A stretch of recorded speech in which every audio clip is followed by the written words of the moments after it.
Part 10. Long time, Matt, Dad said, holstering his shotgun on his leg. He stepped into the room. Looked like something out of a time machine. He looked every bit the asshole I remember he was.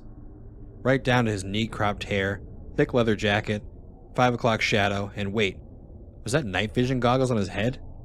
Eric, you alright over there? He said, making his way over to him. Eric nodded, still pulling himself out of his panic attack. He gazed at Dad in disbelief, and I couldn't blame him. Eric hadn't seen him for 2 years, and I hadn't seen the guy in twice that. Didn't prick yourself with that needle, did you? Dad said, giving Eric a once-over. He took the syringe from Eric's hand, held it up to the light to make sure it was still full, then pocketed it in his jacket. Good. What are you doing here? I said quietly. He glanced back at me. Well, I was invited, wasn't I? I think he means... Eric began. Dad cut him off. I know what he means. Raise your arms. Good. Nothing broken there?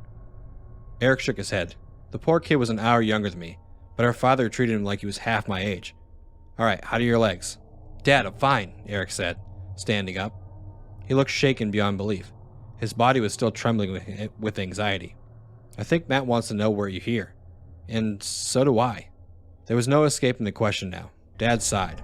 A thick mitt of a hand pulled his night vision goggles from the top of his head. He dropped them on the table with a clatter and pulled out a chair with a screech, sitting down in it and looking up at the dark. Stalactites on the cave ceiling. I got your text, Eric, he said after several moments of silence. I sent you one back, but you never got it, clearly. No shit, I said. When did you send it back? Out of curiosity? Because we started our drive at 9 in the morning. Dad gave me a scathing look, his brown eyes colder than any blue. I sent it in the afternoon, when I woke up. Ah, there he was, drinking, huh? Oh, give me a damn break, Matt. Don't fucking lecture me on drinking. Eric shot me a shrug, and I got the picture. I really wasn't a bastion of moral superiority when it came to booze. Even still, I had more questions. So what? You came here as soon as you saw the text? Dad put his head in his hands, as if speaking to me was the most painful thing he'd experienced all year. No shit, he said, patting his shotgun on his thigh. Listen, I showed up, didn't I? Saved your asses. About that, I said, folding my arms and walking around Jake's motionless corpse. It was grotesque, with blood-streaked fur, massive feet and hands, and a set of jaws that made a tiger look like a bobcat. Looking at him, it was as if a bear had been mixed with a chimpanzee, with a bit of asshole thrown in. How did you find us? How did I? Dad leaned back in the chair, its legs creaking as he drummed his fingers on the table. He ran a hand over his scruffy face. Let's just say I knew about your dear grandma's eclectic interests, and yeah, he trailed off, a trait he and Eric shared. So you knew about this place, Eric said, doing his best to look Dad in the eye. And you never told us?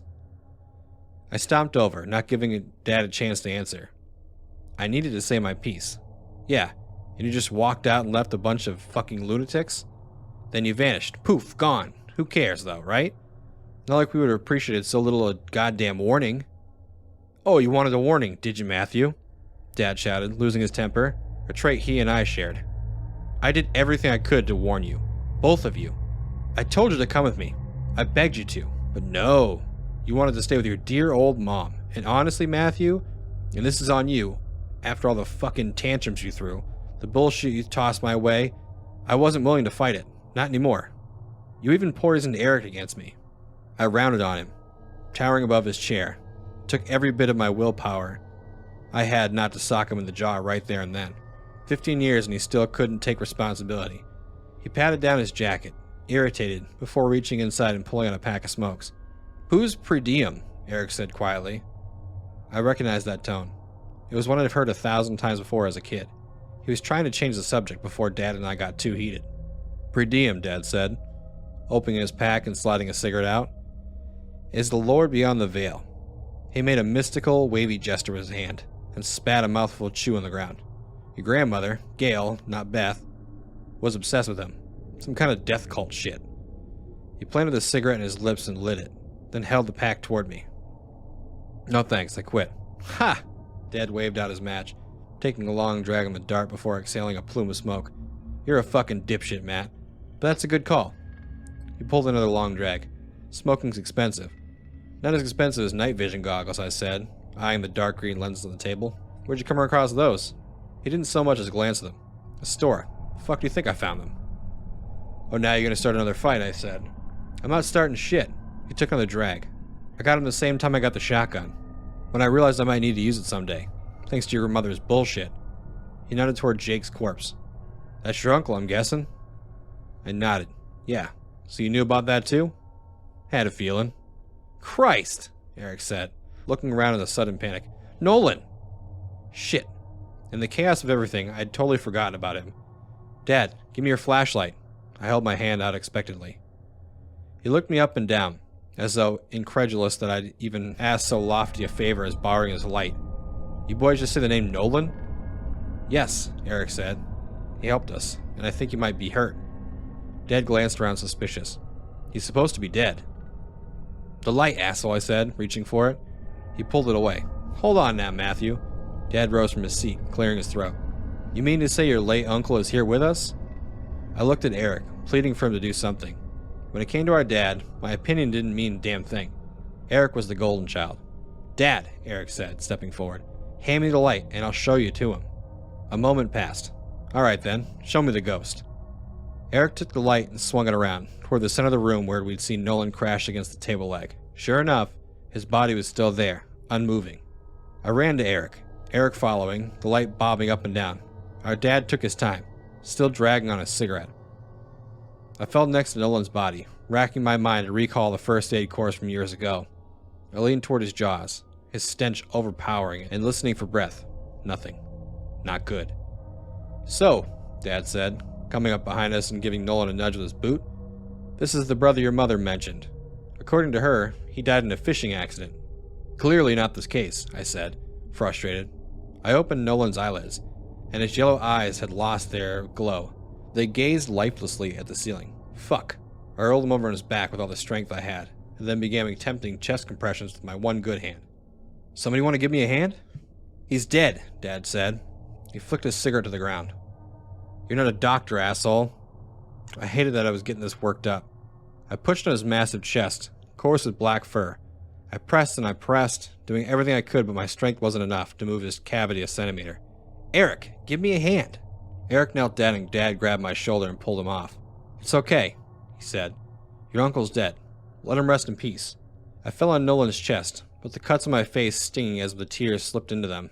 He was the only person who tried to help us, I said, sobbing. The only one who tried warning us. Get up, Matty. It ain't over yet, Dad said coldly.